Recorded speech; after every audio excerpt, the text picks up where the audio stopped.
I want to just add a little bit of color and explanation for anyone that has never been on SNAP before to help understand why the release of funds now is vital.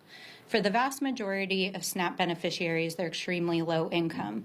And the way that families essentially put food on the table is that money gets transferred from USDA to the states, and then that is transferred onto an EBT card, which is a debit card. You can use that at a grocery store, at a farmer's market, at your local convenience store. But many families, because they're living on the edge, and this is not the entire amount of money that helps them get groceries. It's $6 a day. If you're a family of four, you're not filling your belly with $6 a day. It's what is keeping you from falling off the edge, right? And so many SNAP beneficiaries actually, by the time they get to the end of the month, they've already spent their entire SNAP benefits. So these families were already likely in crisis this week. And now they're hearing that on Saturday, when they plan to go grocery shopping, that money's not going to be on their EBT card. That means on Saturday, millions of families across this country literally will not be able to buy groceries. And I want to just emphasize this.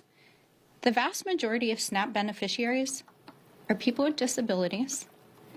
They're seniors on fixed incomes. They're people like my mom, who literally couldn't even make it to the end of the month without that extra support. These are children in the foster care system.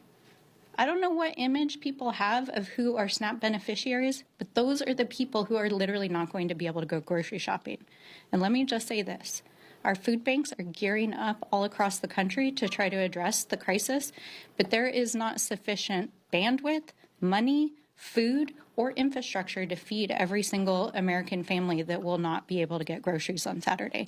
And so there are children and there are elders, some of which are homebound and otherwise unable to get access to food, who literally will not have food on Saturday. This is an emergency. That is why there is an emergency contingency plan. So even if that cannot fund groceries for the entire month of November, it will make sure that those children and those seniors don't starve on Saturday.